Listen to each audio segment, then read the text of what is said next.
Hello बच्चों, आज हम नीट एग्ज़ाम का बात करते हैं। ठीक है, नीट एग्ज़ाम।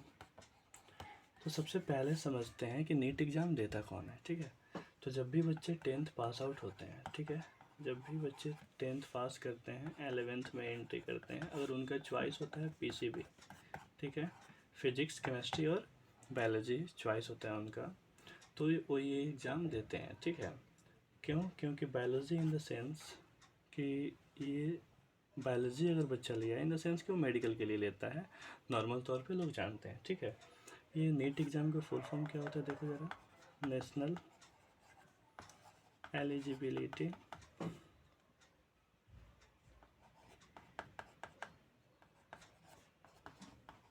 कम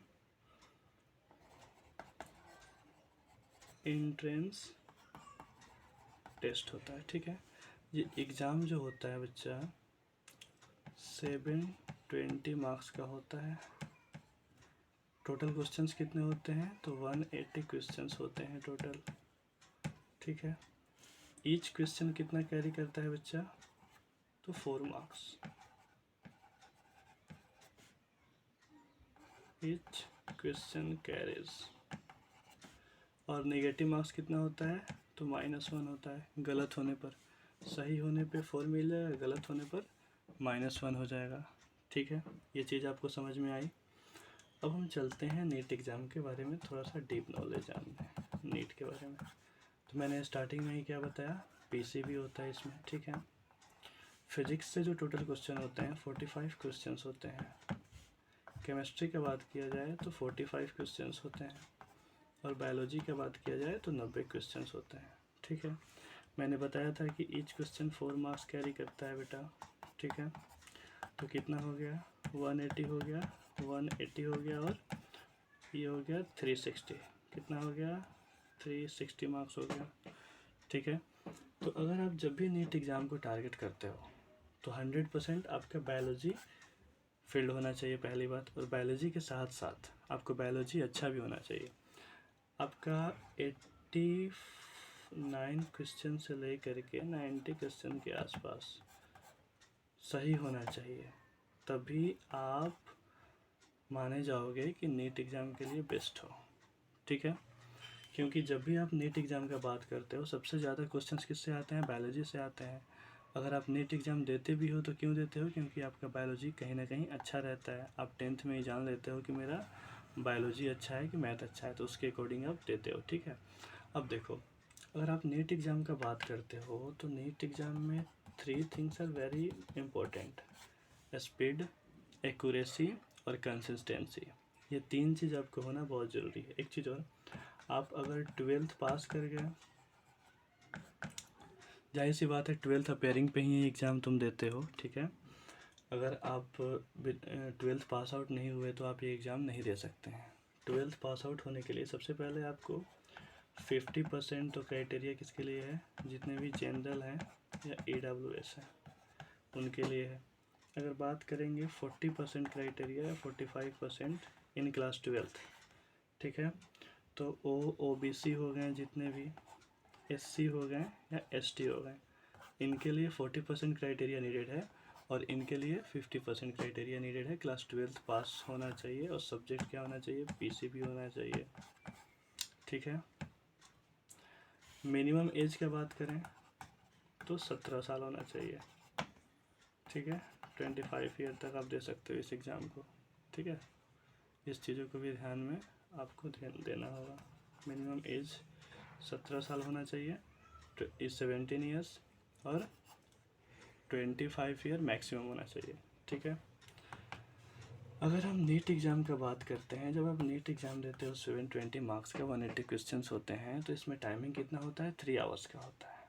ठीक है, 3 आवर्स की टाइमिंग होती है। टोटल 180 क्वेश्चंस होते हैं, 200 क्वेश्चंस होते हैं, लेकिन आपको अटैम्प्ट करना पड़ता है 180 क्वेश्चंस। ठीक है, उसमें भी सेक्शन है, सेक्शन बी होता है, आगे बातें करेंगे। ठीक है, अभी लाइटली बातें करते हैं। ठीक है, अब देखो, जो टोटल मार्क्स होता है ये 720 मार्क्स होता है। मैंने बताया था कि एक क्वेश्चन 4 मार्क्स कैरी करता है। अगर आपका नेगेटिव होता है तो -1 होता है। ठीक है, अगर क्वेश्चन गलत हो जाता है तो कितना होता है? -1 होता है। और हर बच्चा को नेगेटिव मार्क्स से बचना चाहिए, क्योंकि आप जब सही किए होते हैं तो उस क्वेश्चन से ही मार्क्स डिडक्ट हो जाता है। देखो बच्चा, अगर आप नीट एग्ज़ाम देते हो तो आपको कौन कौन से कोर्सेज मिलते हैं कॉलेज में, देखो देखो ध्यान से। MBBS, BDS, BA MS, BYNS, BSMS। Next चलते हैं BHMS, PBS एंड AH, ठीक है, या नर्सिंग के कोर्सेस करते हो। ये सारी डिग्रियां, बैचलर डिग्रियां आप ले सकते हो आफ्टर नीट एग्ज़ाम, ठीक है। तो इस चीज़ों को आप ध्यान में रखिएगा। नेक्स्ट, जो नीट एग्ज़ाम होता है ये कौन कंडक्ट कराता है, तो NTA कराता है, नेशनल टेस्ट एजेंसी। एक गवर्नमेंट का बॉडी है, ठीक है, जो कि कराता है ये एग्ज़ाम। एक चीज़ और बच्चा ध्यान में देना, जो ये तुम्हारा नीट एग्ज़ाम है, ये एग्ज़ाम मेडिकल कॉलेज कराते हैं, सारे जितने भी कोर्सेस मेडिकल से रिलेटेड होते हैं उनके लिए, ठीक है।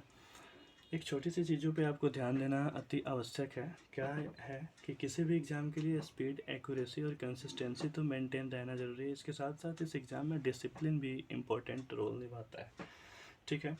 ये एग्ज़ाम 100% NCERT बेस्ड है, NCERT बेस्ड है। जैसे अगर हम बायो का बात करते हैं तो NCERT के लाइन से आ जाता है सीधे क्वेश्चंस।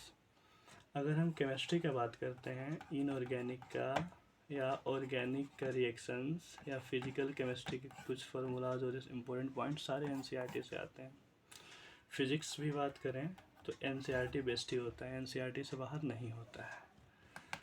केमिस्ट्री और फिज़िक्स, इन दोनों में क्या करना पड़ता है कि कंसेप्ट का बहुत ज़्यादा नीडेड होता है, ठीक है। तो इसीलिए बोला जाता है कि teacher notes plus PYQ practice आपको करना नीडेड है, ठीक है। अगर केमिस्ट्री के बाद बोले तो ऑर्गेनिक के साथ यही रूल फॉलो होता है। अगर आप इतना करते हो कि PCB में NCERT 100% क्लियर कर लेते हो, टीचर नोट्स थोड़ा पढ़ लेते हो अच्छा से, PYQ अच्छा से लगा लेते हो, तो तुम्हारा 650 मार्क्स प्लस 100% आ जाना है, ठीक है। देखो कैसे आएगा। बायोलॉजी हो गया, फिजिक्स हो गया और केमिस्ट्री हो गया, इसका हम बात करते हैं। तो इसमें 90 क्वेश्चंस होते हैं, इसमें 45 क्वेश्चंस होते हैं और इसमें 45 क्वेश्चंस होते हैं, ठीक है। बायोलॉजी में आप अगर 85 से 90 क्वेश्चन सही करते हो, इसमें 40 से 45 सही करते हो और इसमें भी 40 से 45 क्वेश्चन सही करते हो, तो एन एवरेज टोटल कितना हो गया आप काउंट कर लो, उसके हिसाब से आपको पता चल जाएगा, ठीक है। 165 क्वेश्चंस आपने सही कर दिया, ठीक है। और 165 क्वेश्चंस अगर आपने सही किया बेटा, ठीक है, तो आपका कितना मार्क्स आ जाना है,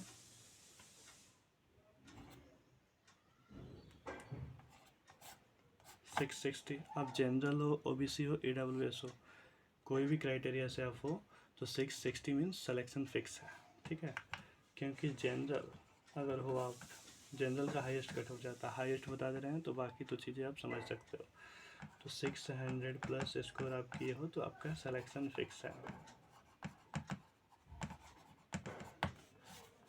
ठीक है।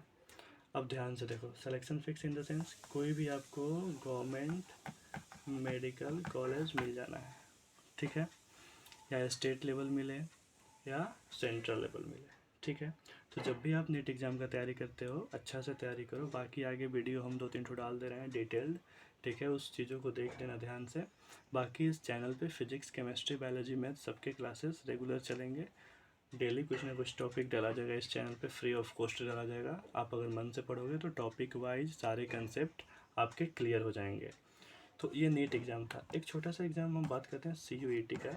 CUET एक छोटा एग्ज़ाम नहीं मान सकते हैं, एक बड़ा एग्ज़ाम ही है, ठीक है।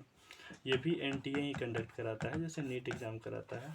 देखो नीट और CUET की अगर हम बात करते हैं बेटा, तो नीट एग्ज़ाम में 20 से 22 लाख बच्चे बैठते हैं और यहाँ पे तुम्हारा 25 लाख से 28 लाख बच्चे बैठते हैं, ठीक है। क्योंकि ये सारे यूनिवर्सिटीज़, ये तीसरा साल होने वाला है एग्ज़ाम, और सारे यूनिवर्सिटीज़ एक साथ एग्ज़ाम कंडक्ट करते हैं बैचलर डिग्री के लिए या मास्टर्स के लिए। CUET UG जो है बैचलर के लिए होता है और CUET PG मास्टर्स के लिए होता है, ठीक है। CUET UG का बात करें तो ये 12th की NCERT से इसका 80% सिलेबस मैच करता है, 20% बेसिक से क्वेश्चन होते हैं, ठीक है। लेकिन अगर नीट एग्ज़ाम का बात करें तो 11th प्लस 12th दोनों की PCB अच्छा से आपको पढ़ना पड़ेगा। और 11th का भी जितना 50% 11th से आएगा क्वेश्चन और 50% 12th से आएगा। तो ये 11th और 12th दोनों का NCERT मैटर करता है, इसमें ओनली 12th का NCERT और सिलेबस मैटर करता है। तो CUET एग्ज़ाम जो होता है ये इसमें बेसिक क्वेश्चंस आते हैं। Basic questions in the sense जो चैप्टर के बेसिक क्वेश्चंस हैं, जो सबसे छोटे क्वेश्चंस हैं। लेकिन अगर बात करेंगे हम नीट एग्ज़ाम का, तो नीट एग्ज़ाम जो होता है इसमें CUET के कंपेयर में एक लेवल का क्वेश्चन आता है। टफ नहीं बोल सकते हैं बट एक लेवल का क्वेश्चन आता है, ठीक है। तो ये मेडिकल कॉलेज लेने के लिए है, ओनली फॉर मेडिकल कॉलेज। ये जो होता है किसी भी बैचलर डिग्री को आप ले सकते हो, ठीक है। इस एग्ज़ाम के तहत BSc AG हो गया, BSc बायोलॉजी हो गया, BSc फिजिक्स हो गया, BSc ऑनर्स हो गया, CUET UG के अंदर आ जाएगा। PG के अंदर MSc या MA का जितने सिलेबस हैं, ठीक है। या LLM आप करना चाहते हो तो CUET PG दोगे। तो ये सारी क्राइटेरिया हैं। तो आप इस चैनल पे बने रहिएगा, आगे भी आगे हर एक एग्ज़ाम का इंट्रोडक्शन दिया जाएगा इस पर, ठीक है। मेनली ये चैनल IIT नीट और CUET बेस्ड होगा, या प्री फाउंडेशन जितने कोर्सेस होंगे 6th to 10th या 11th 12th फाउंडेशन कोर्सेस, ये सारे कोर्सेस इस पर चलाया जाएगा, ठीक है। तो आगे इस चैनल पे बने रहिएगा, ठीक है। जो भी आपको सपोर्ट चाहिए वो सारे सपोर्ट दिए जाएंगे। आप कोई भी टॉपिक जिसमें आपको डाउट है आप कमेंट सेक्शन में बता सकते हो, हाँ सर इस टॉपिक में डाउट है। उस टॉपिक को हम लोग फ्री ऑफ कॉस्ट आपको पढ़ाने वाले हैं। आप आपका जब भी मन करे तब इस चैनल से आप रीड आउट कर सकते हो। एक चीज़ ध्यान देना हमेशा लाइफ में, अपने समय को वहीं देना जहाँ आपका समय प्रोडक्टिव हो। इस चीज़ों को ध्यान में रखना। आने वाले दिनों में ये चैनल बहुत इंपॉर्टेंट रोल निभाएगा आपके प्रिपरेशन में। जो भी आप नीट की तैयारी करते हो या IIT का तैयारी करते हो या CUET का तैयारी करते हो या जितने भी foundation courses pre foundation courses हैं सारे इस पे चलेंगे। अभी ये स्टार्टअप है आपका मेरा, ठीक है, दोनों का। तो ये चीज़ें ध्यान में रखिएगा। एक चीज़ और लास्ट कह दे रहे हैं कि आप जब भी किसी एग्ज़ाम का तैयारी करते हो तो सबसे पहले अपना टारगेट फिक्स करो, टाइम फिक्स करो कि हाँ मुझे इस साल सिलेक्शन ले लेना है, और उसमें अपना 100% अपना दो। 100% मीन्स क्या कि तुम्हें उस एग्ज़ाम के अलावा कोई बी प्लान नहीं होना चाहिए तुम्हारी लाइफ में। Only A plan is enough for anything. अगर आप ए प्लान को लेकर चलते हो, बी प्लान कोई तुम्हारी लाइफ में नहीं है, तो आप उस एग्ज़ाम को ईजिली चेस कर पाओगे, ईजिली क्रैक कर पाओगे। तो इस चीज़ों को ध्यान में रखना, ठीक है। चैनल पे बने रहना। बाकी जितने डाउट्स होंगे कमेंट सेक्शन में कमेंट करना, उस पर ध्यान दिया जाएगा, उसमें हेल्प किया जाएगा, ठीक है।